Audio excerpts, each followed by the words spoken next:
शलभ जी, उत्तर प्रदेश में चुनाव नजदीक हैं, साल भर का वक्त बचा है या उससे भी थोड़ा सा कम। अच्छी बात है, स्वागत योग्य होना चाहिए कि हाईकोर्ट के आदेश का तुरंत सरकार ने पालन करते हुए सभी जिलाधिकारियों को आदेश जारी कर दिए। लेकिन कहीं ऐसा ना हो शलभ जी कि चुनाव में नुकसान हो जाए, आपका अपना वोट बैंक ही आपसे नाराज हो जाए। नहीं, देखिए सईद जी, उत्तर प्रदेश की जो माननीय योगी आदित्यनाथ जी की सरकार है वो चुनावी नफे नुकसान के लिहाज से कोई फैसले नहीं लेती है। पिछले 4 सालों के दौरान आपने बहुत से ऐसे फैसले देखे होंगे जिसको लेकर जो तुष्टीकरण के चलते बहुत सी सरकारों ने नहीं लिए थे, पर हमने ये फैसला लिया है और इसलिए लिया है क्योंकि राज्य की भलाई में है, ये राज्य का हित इसमें छुपा हुआ है। और ऑनरेबल कोर्ट ने कहा है कि इस तरह के तमाम जो धर्म स्थल है जिनकी वजह से लोगों के चलने फिरने में दिक्कतें आ रही हैं, जिनकी वजह से सार्वजनिक तमाम तरह की जो संपत्तियां हैं उन पर निर्माण कार्य नहीं हो पा रहे, विकास नहीं हो पा रहा, उनको लेकर निर्णय लिया गया। और मुझे लगता है कि इसका सबसे बड़ा उदाहरण तो स्वयं मुख्यमंत्री जी ने प्रस्तुत किया जब एक नेशनल हाईवे बन रहा था और उनका जो अपनी खुद उनकी पीठ है, गोरक्षनाथ पीठ है, वहां पर एक दीवार उसमें सामने आ रही थी, तो उन्होंने खुद इस बात को लेकर आगे बढ़कर कहा कि नहीं, ये हिस्सा तोड़े जाना चाहिए। और बहुत बड़ी संख्या में वहां पर जो गोरखनाथ मंदिर है उसका एक बहुत बड़ा हिस्सा तोड़ा गया। तो एक मिसाल तो उन्होंने खुद प्रस्तुत की है, लेकिन आम लोग। शलभ जी, क्या आपको लगता है कि विभिन्न राजनीतिक धर्मों के जो लोग हैं, अब इसमें तो अच्छी बात यह कि भाई धार्मिक स्थल जो भी सड़क पर आ रहे हैं, नेशनल हाईवेज पर आ रहे हैं, जो भी रास्ता रोक रहे हैं, सरकारी ज़मीन पर हैं, अतिक्रमण हैं, वो मंदिर, मस्जिद, गुरुद्वारा, गिरजा, कुछ भी हो सकता है। आपको लगता है कि सब इसका स्वागत करेंगे और सब उसे शिफ्ट करने या उसे हटाने की या तोड़ लेने पर राजी हो जाएंगे, या कहीं ना कहीं कुछ हो सकता है, कोई नाराज? देखिए सईद भाई, देखिए किसी की नाराजगी, किसी की खुशी, किसी का गम, इसको लेकर शासन के फैसले मुझे लगता है कि नहीं लिए जाने चाहिए। ठीक है, हम सिर्फ जानना चाहते हैं, कोई शक, कोई आपके मन में कोई शक तो नहीं है शलभ भाई?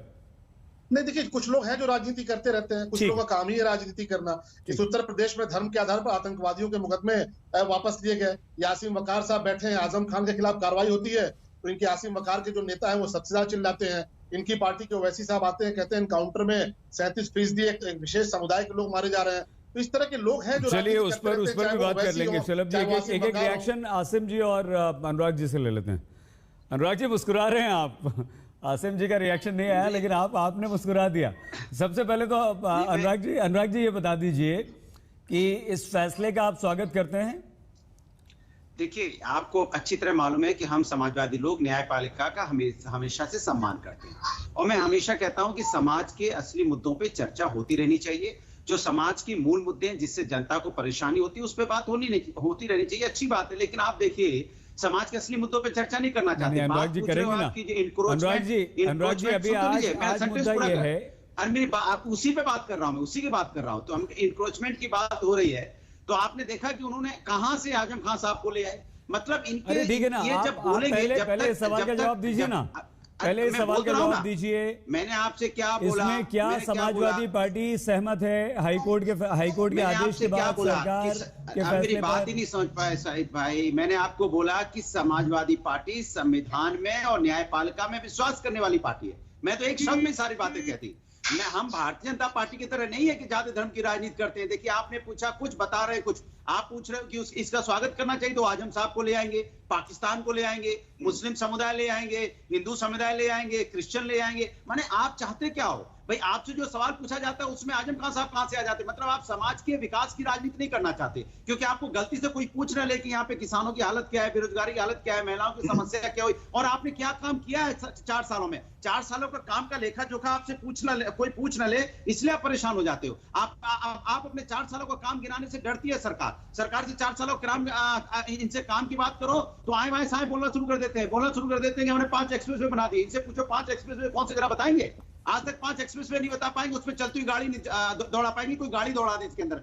बोलेंगे, कोई बोलता है हमने 40 लाख रोजगार दे दिया, कोई बोलता है 4 लाख दे दिया, कभी बोलते हैं 1 करोड़ दे दिया, कभी बोलते हैं 1.25 करोड़ दे दिया। इन्हें यही नहीं पता इन्होंने रोजगार कितना दिया, तो सोचो झूठ कितना बोलते हैं। इनको यही नहीं पता है समाज के अंदर में कि महिलाओं के अत्याचार में हमारा उत्तर प्रदेश नंबर 1 होता चला जा रहा है, उसके बारे में चर्चा नहीं करेंगे। ये महंगाई के बारे में चर्चा नहीं करेंगे। इनसे आप पूछो। देखिए, आपका एक दर्द तो छलकता है, आपका एक दर्द हमेशा छलकता है हर डिबेट में, हर बहस में आप जरूर कहते हैं बनाते हम हैं, ये उद्घाटन कर देते हैं वो, आप हमेशा कहते हैं। चर्चा बिल्कुल, जरूर करें, हम तो कह रहे हैं, कोई बात नहीं, कोई बात समाजवादी तो नहीं। आज शलभ जी ने भी- सवाल देखो, उठाया, वकार जी समाजवादी तो जवाब आज देंगे, नहीं- लेकिन नहीं, एक सेकंड वकार साहब, अरे अनुराग जी, एक रिएक्शन वकार साहब का तो ले लें।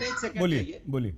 नहीं, एक सेकंड में कुछ नहीं बोलिए, फर्क पड़ता। मैं कहता हूं, प्लीज। मैं तो आपसे नजर मिला के, आप मुझसे काम पूछोगे तो 2 सेकंड में नजर मिला के बोल देंगे कि हमने क्या क्या काम किया था और मेरे काम का इन्होंने क्या क्या नाम बदला और नंबर बदला। इनसे पूछो इन्होंने क्या काम किया तो पता क्या बताएंगे?